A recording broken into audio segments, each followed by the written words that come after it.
এখন আমি এসেছি ছেলেকে স্কুলে দিতে। আর স্কুলের গেট এখনও খোলেনি বলে আমি একটু অপেক্ষা করছি। স্কুলের গেট খুললে ছেলেকে দিয়ে তারপরে আমি বাড়ি যাব। তো আজকে আমি লাইনে গিয়েছিলাম, প্রায় 8-9 দিন পরে আমি লাইনে গেলাম। লাইনে যাওয়ার পর মাত্র একটা প্যাসেঞ্জার পেয়েছি। জানি না, এটা আজকে আমার ভাগ্য এরকমই ছিল। তো সেই প্যাসেঞ্জারটাকে নিয়েই আমি ছেড়ে দিয়ে এসেছি। আজকে খুব একটা বেশি কাজ হয়নি, ইনকাম হয়নি।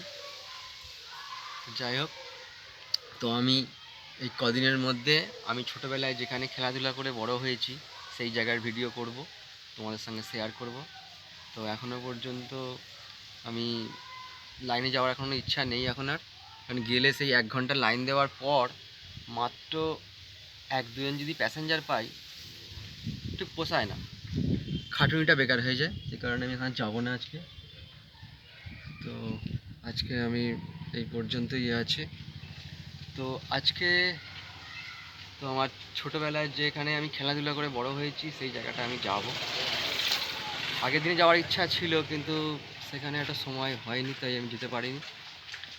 তো আজকে ভেবেছিলাম যাব, কিন্তু ছেলেকে স্কুলে দিয়ে আসতে গেছি, সেই কারণে হয়নি। নেক্সট বার আমি যাব। বেশি দূর না, আমাদের বাগানেই, তো একটু সময় লাগবে যেতে আমার।